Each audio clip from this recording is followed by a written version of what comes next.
हमारी शराफत को हमारी कमजोरी मत समझिए। मैं ये कहना चाहता हूं, हम यहां किसी के एहसान पर नहीं बैठे हैं। 8 साल यहां उन लोगों ने हुकूमतें की जो एहसान की बुनियाद पर यहां बैठे रहे। हमें अगर एहसान है तो सबसे पहले अल्लाह ताला का, फिर जम्मू कश्मीर के वोटरों का, और किसी का एहसान नहीं है। मैंने 8 महीने शिकायत नहीं की, खामोशी से सहता रहा। अगर कल वो बदकिस्मत हादसा नहीं हुआ होता, शायद आपको हमारी असलियत का पता नहीं चलता। हम अपनी मंजिल से पीछे नहीं हटेंगे, हम अपनी लड़ाइयों से पीछे नहीं हटेंगे। हम जम्मू कश्मीर के लोगों के इरादों और उनके ख्वाबों के साथ सौदाबाजी नहीं करेंगे। मैं कभी कभी हैरान होता हूं ना, जो पैसा आया था पिछले सालों में वो इस्तेमाल कहां हुआ। 1 घंटे बारिश के बाद सड़कों से चला नहीं जाता। स्मार्ट सिटी गया कहां, समझ में नहीं आया।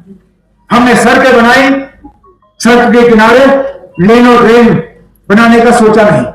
उतार चढ़ाओ अगर किसी एक अस्पताल ने देखा तो वो गवर्नमेंट जॉइंट ने देखा। अच्छे दिन में इस अस्पताल की हालत ठीक रही, जब बुरे दिन आए तो इस अस्पताल में बहुत एक मुश्किल दौर से गुजरा। पिछले खासकर 30-35 सालों में जो हालात बोनन जॉइंट हॉस्पिटल ने देखे हैं, शायद किसी और अस्पताल ने नहीं देखे। और यहां तक कि जब बीच बीच में कहीं मौसम की खराबी, कहीं और तबाही, तो उसका भी सबसे ज्यादा असर अगर कहीं हुआ तो यहां पे सैलाब आया तो सबसे पहले अगर पानी चढ़ा तो बोनन जॉइंट अस्पताल में।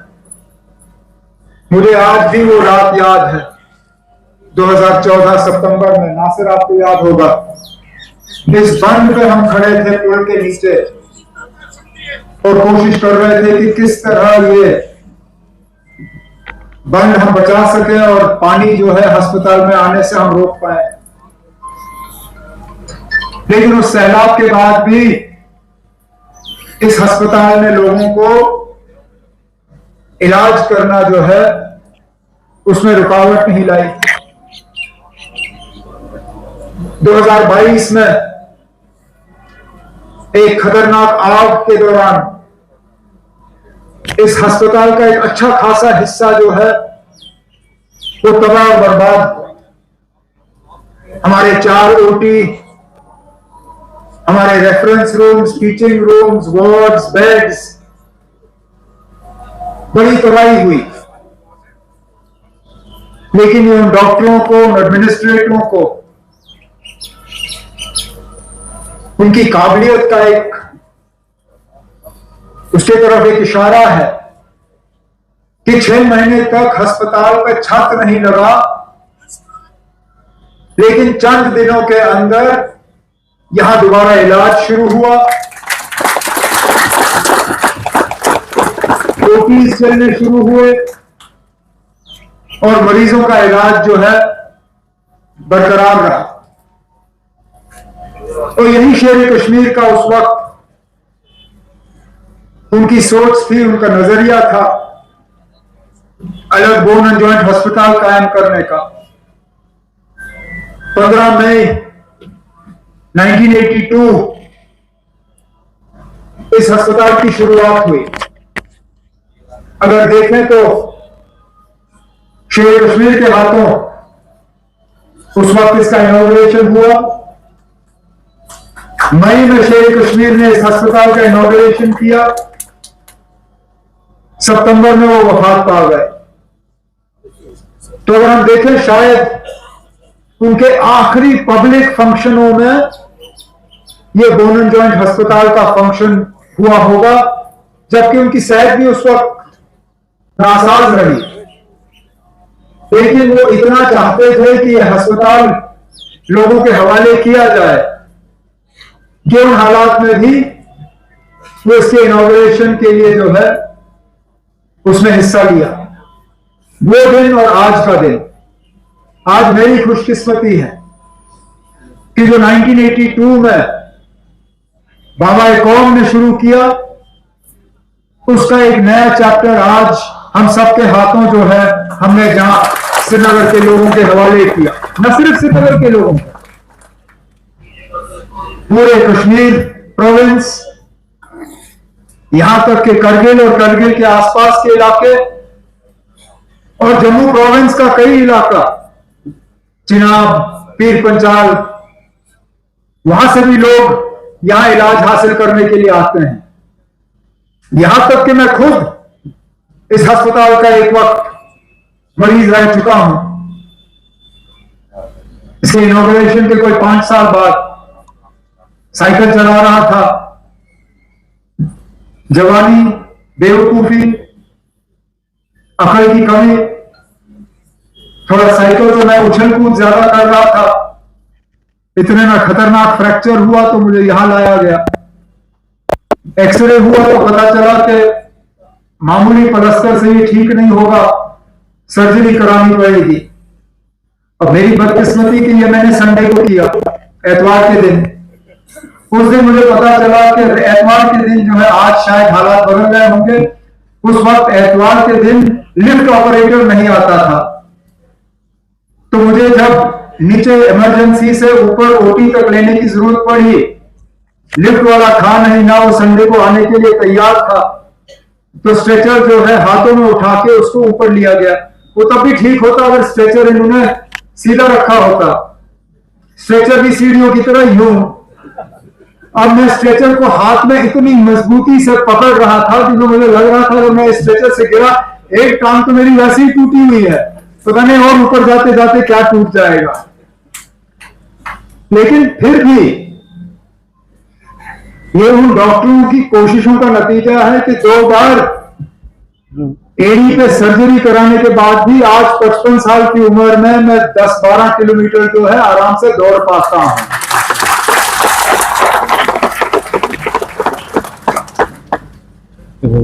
और इसलिए जैसे सकीना ने कहा, हम अगर और किसी डिपार्टमेंट के तरफ तवज्जो ना दें, 2 चीजों के तरफ हमें खास तवज्जो देनी होगी, एक सेहत और एक तालीम। इन दोनों चीजों के बिना जम्मू कश्मीर तरक्की कर नहीं पाएगी। हम सड़कें बनाएंगे, हम पावर प्रोजेक्ट बनाएंगे, हम पावर के तार लगाएंगे, हम पानी का लाइन बिछाएंगे, हम फैक्ट्रियां खुलवाएंगे, हम यहां पर मॉल बनवाएंगे, लेकिन अगर सेहत नहीं होगी, अगर हमारे बच्चों को सही मायने में तालीम हासिल नहीं होगी, तो इन चीजों का जितना हमें फायदा मिलना चाहिए नहीं मिलेगा। और इसलिए सकीना ने जिस तरह आपको गिन के सुनाने की कोशिश की, हमारी मुकम्मल पहले दिन से ये कोशिश रही है कि हमारे स्कूल जो है वो बेहतर हो, हमारे क्लासरूम्स बेहतर हो, हमारे कॉलेजेस बेहतर हो, यूनिवर्सिटीज बेहतर हो, हमारे हॉस्पिटल्स का इंफ्रास्ट्रक्चर बेहतर हो, हमारे स्टाफ की शॉर्टेजेस कम हो। मैं अक्सर मीटिंगों में जाके शिकायत नहीं लेकिन हैरानगी का इजहार करता हूं, क्योंकि जब कभी मेरी दिल्ली में मुलाकात होती है वहां के मिनिस्टरों के साथ, खासकर फाइनेंस में, बार बार मुझे एक चीज सुनना पड़ता है वहां से कि आपके सरकारी मुलाजिम बहुत ज्यादा है, सरकार की साइज बहुत बड़ी है, इसको कम करना होगा।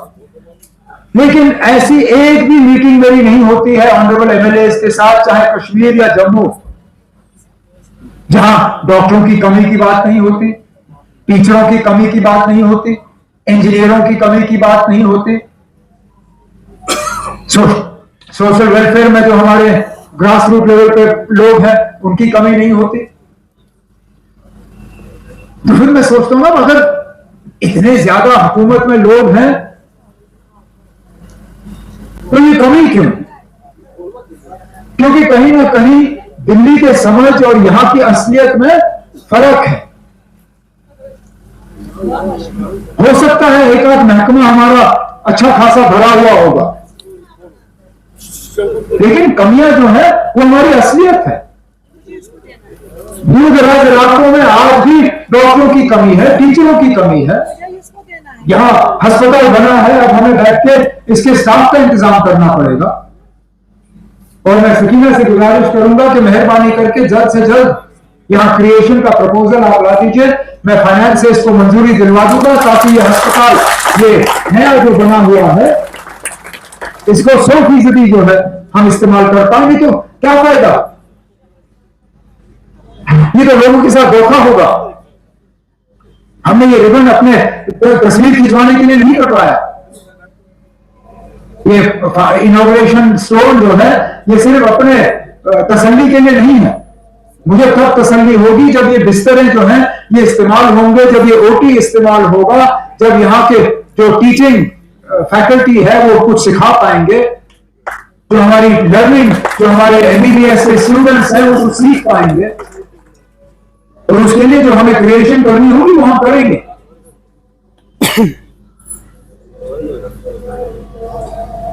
मैंने 8 महीने शिकायत नहीं की,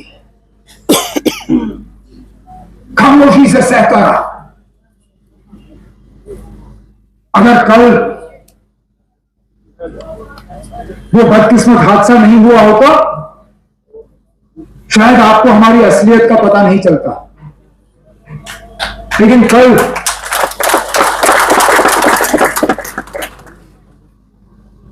हमारा इसमें कुछ था नहीं, लेकिन करने वालों की मंजूरी थी कि वो दिखाना चाहते थे वो कितना हमें काम करने में जो है कम करने की कोशिश कर रहे हैं, कितनी रुकावटें पेश करने की कोशिश कर रहे हैं। लेकिन जैसे मैंने कल कहा और कहते हुए थकूंगा नहीं, हम अपनी मंजिल से पीछे नहीं हटेंगे, हम अपनी लड़ाइयों से पीछे नहीं हटेंगे। हम जम्मू कश्मीर के लोगों के इरादों और उनके ख्वाबों के साथ सौदाबाजी नहीं करेंगे। हम यहां किसी के एहसान पर नहीं बैठे हैं। 8 साल यहां उन लोगों ने हुकूमतें की जो एहसान के बुनियाद पर यहां बैठे रहे। हमें अगर एहसान है तो सबसे पहले अल्लाह ताला का, फिर जम्मू कश्मीर के वोटरों का, और किसी का एहसान नहीं है। हमारी शराफत को हमारी कमजोरी मत समझिए। मैं ये कहना चाहता हूं। कहीं ना कहीं कुछ लोगों को ये गलतफहमी हो गई है कि क्योंकि हम ऊंची आवाज में बात नहीं करते, हम धमकियां नहीं देते, हम गुंडागर्दी नहीं करते तो हम कमजोर हैं। हम कमजोर नहीं है जनाब। यहां पे लोगों की ताकत ने हमें इस मंजिल पे और इस मंच पे, इस स्टेज पे बिठाया हुआ है। हम इस ताकत की रक्षा, इस ताकत की रखवाली और इस ताकत की तहफ्फुज करेंगे। ये मेरा जम्मू कश्मीर के लोगों के साथ न सिर्फ वादा था, वादा है, वादा रहेगा कि हम आपकी खिदमत और आपकी नुमाइंदगी करते रहेंगे। जो 8 महीने 9 महीने हमने किया, कौन कहता हमने कुछ नहीं किया? हमने कभी कहा कि हमने सारा कुछ कर दिया है? हमने 5 साल का अरसा मांगा है, लेकिन ऐसा भी नहीं है कि हमने पहले 8-10 महीने में कुछ नहीं किया। अगर मेरे साथी यहां गिनना शुरू करें तो गिनने के लिए बहुत कुछ है, लेकिन गिनने का काम हम रोज या हर हफ्ते या हर महीने या हर साल नहीं करेंगे। हमें 5 साल का वक्त दिया हुआ है। 5 साल के बाद हम अपना रिपोर्ट कार्ड जो है लोगों के सामने पेश करेंगे, और मैं ये दावे से कहता हूं कि वो रिपोर्ट कार्ड देने के बाद लोग दोबारा नेशनल कॉन्फ्रेंस को यहां हुकूमत बनाने के काबिल रखेंगे।